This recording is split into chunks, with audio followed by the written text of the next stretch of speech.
Okay जी।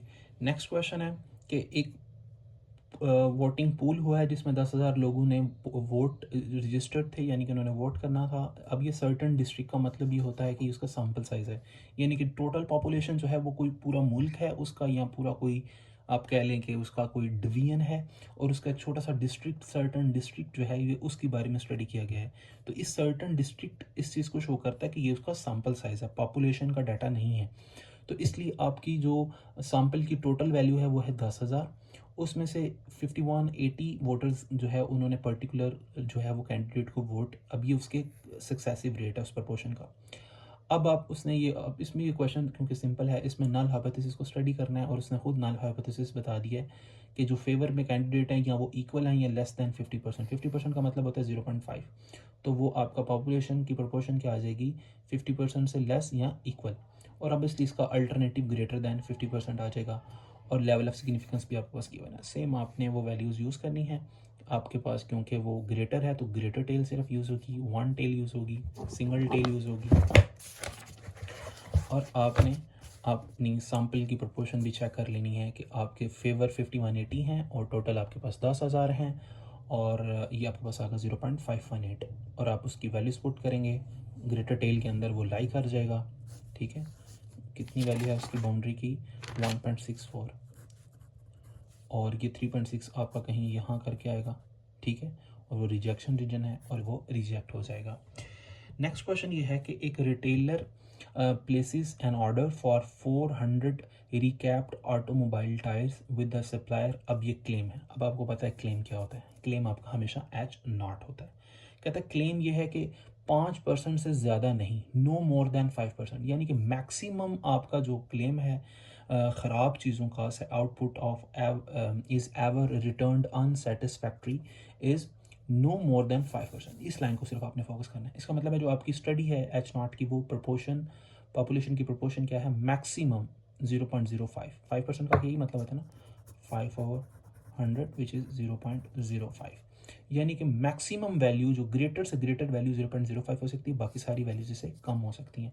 इस मतलब maximum इतने परसेंट लोग जो है वो इस आउटपुट से अनसेटिस्फाई हैं।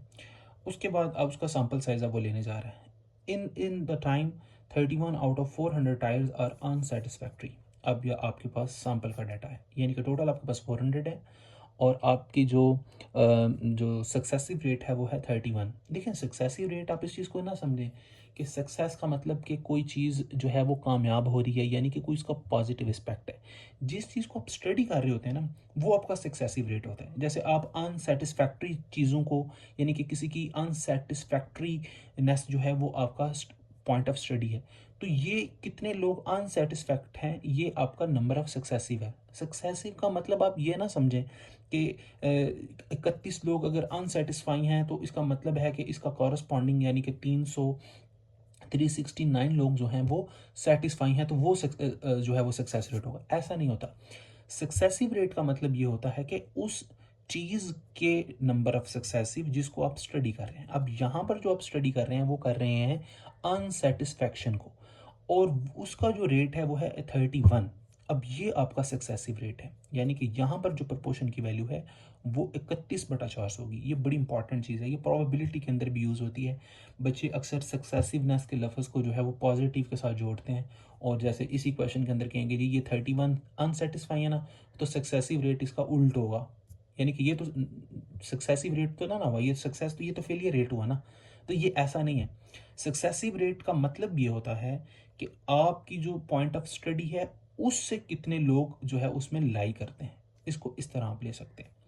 ठीक है, और फिर इसी तरह एच नॉट अगर पता है तो ऑब्वियसली उसका उल्ट आपका H1 होगा। ठीक है, should the retailer continue to trust his rate on it. अब देखें ना, इसमें कोई ऐसी चीज़ उसने नहीं बताई हुई जिसको अपने स्टडी करना है, लेकिन उसने एक स्टेटमेंट के बारे में बड़ा जो है वो श्योर था, वो है H0 की स्टेटमेंट।